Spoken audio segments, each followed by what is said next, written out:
नमस्कार। India debate में आप सबका स्वागत है। मैं हूं आशुतोष पाठक। मित्रों, जब आपको लगने लगे कि आप हर तरफ से हार रहे हैं, कोई आपकी सुनने वाला नहीं है, तब आप न्यायालय का रुख करते हैं और न्याय के मंदिर में आपको न्याय की आस जगती है।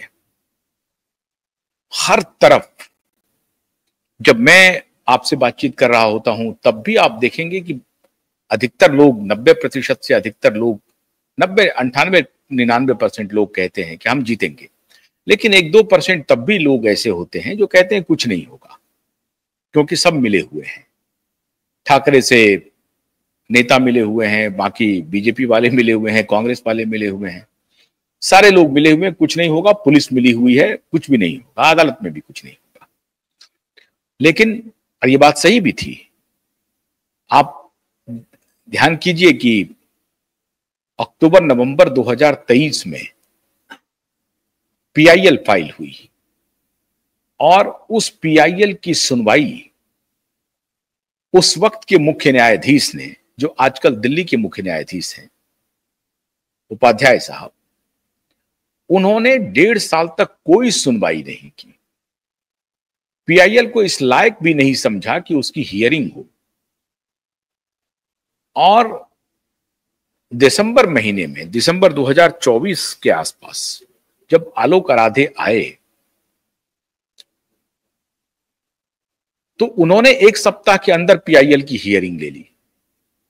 फिर दूसरी तारीख आ गई, फिर हियरिंग ले ली।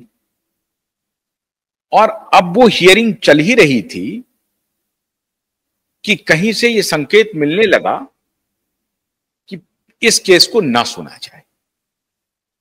और जो 27 जनवरी की तारीख थी, 27 फरवरी की, माफ कीजिएगा, दिसंबर में हुई, जनवरी में शुरुआत हुई, जनवरी में सुनवाई हुई, और जो 27 फरवरी की तारीख डली हुई थी, वो तारीख टल गई।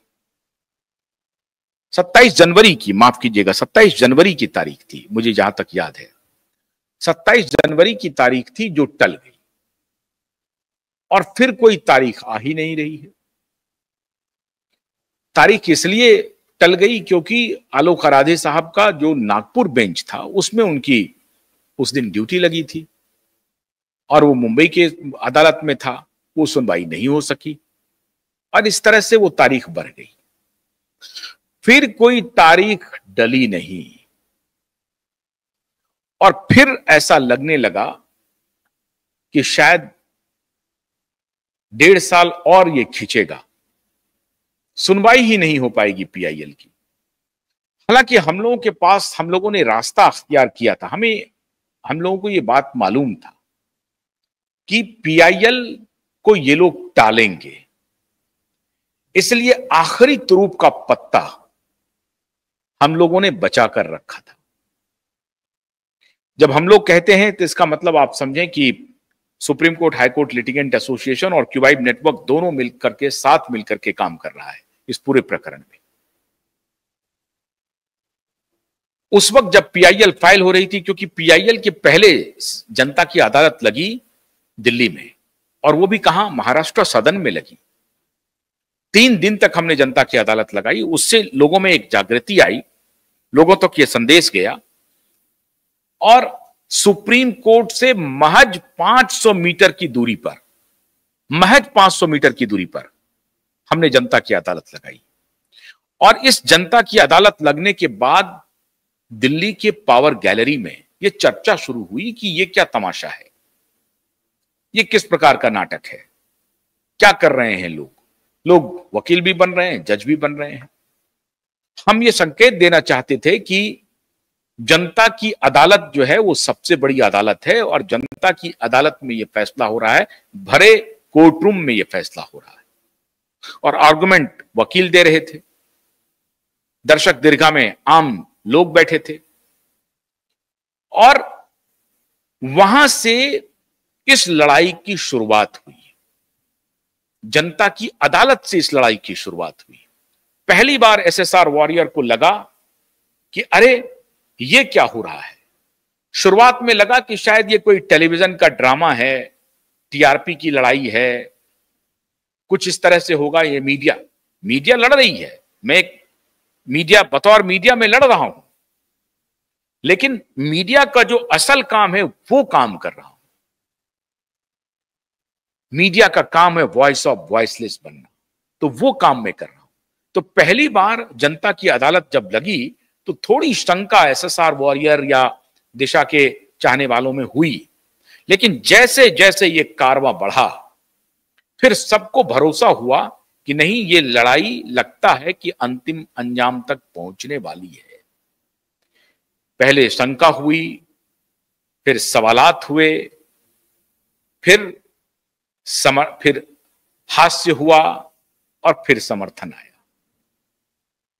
पहले शंका, फिर सवाल, फिर हास्य विनोद, मखौल भी उड़ा और उसके बाद फिर समर्थन आया।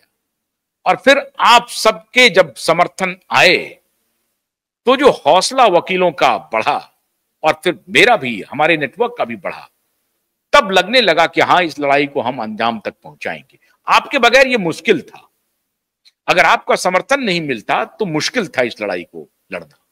आपने जिस तरह से अपना समर्थन दिया वो वकीलों के लिए एक, आप समझिए कि बिजली की तरह था। वो एक ऐसी विटामिन थी आपका समर्थन, जिससे वकील और स्वस्थ हो गए।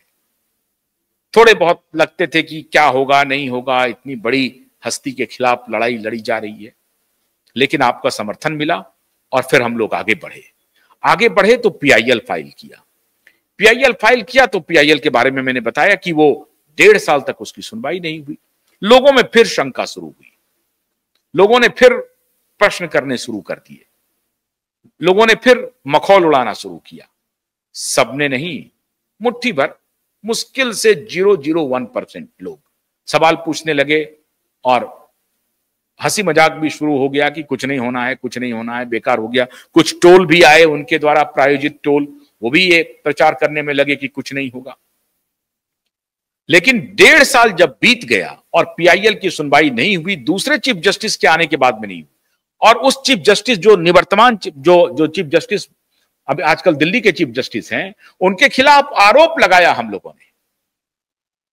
लोगों ने अर्जी दी है, जस्टिस के खिलाफ अर्जी दी है, जजों के खिलाफ लड़ाई लड़ रहे हैं।